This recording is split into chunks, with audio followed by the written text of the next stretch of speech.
देखिए जो इसमें अगला टॉपिक रहेगा वो रहेगा हमारा प्राइवेट इनकम की निजी आय क्या होती है। देखिए जो हमने अभी अभी पढ़ा था कि NDP at FC of private sector कि जो net disposable net domestic product at factor cost की जो प्राइवेट सेक्टर की जो इनकम होती है उसके अंदर यदि हम क्या करते हैं जो राष्ट्रीय ऋण पर ब्याज इसको जोड़ देते हैं, या जो net factory income from abroad है उसको जोड़ देते हैं, जो सरकार से वर्तमान हस्तांतरण जो एक पब्लिक जो प्राइवेट सेक्टर को मिलता है उसको जोड़ देते हैं, तथा जो शेष विषयों से निवल वर्तमान हस्तांतरण है उसको यदि हम जोड़ देते हैं तो हमारे पास क्या आ जाती है, प्राइवेट इनकम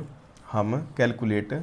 कर सकते हैं। ठीक है, इसकी जो डेफिनेशन है वो क्या रहेगी, private income is the total of factor income from all the sources and current transfer of government and rest of the world accruing the private sector. मतलब एक जो प्राइवेट सेक्टर होता है,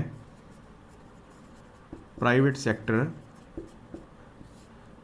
उसकी जो इनकम है प्राइवेट सेक्टर की income वो हम कैसे निकालेंगे, जो मैंने आपको बताया कि एनडीपी एट फैक्टर कॉस्ट है, यदि उसमें से हम क्या करते हैं गवर्नमेंट की जो इनकम है जो डिपार्टमेंटल की, और जो नॉन डिपार्टमेंटल है नॉन डिपार्टमेंटल की क्या है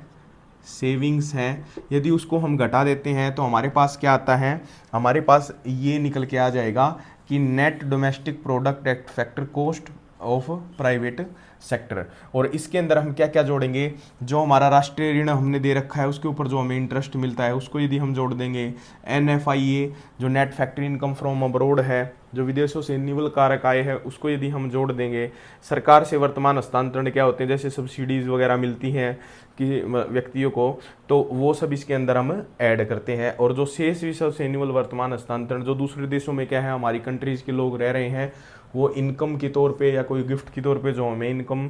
हमें अपने देश में देते हैं उसको हम क्या बोलते हैं, शेष विषय से निवल वर्तमान हस्तांतरण। और जब इन सब चीज़ों को हम क्या करते हैं ऐड कर देते हैं तो हमें क्या मिलता है, एक निजी आय मिलती है जिसको हम क्या बोलते हैं प्राइवेट इनकम। ठीक है, अगला जो टॉपिक रहेगा हमारा वो रहेगा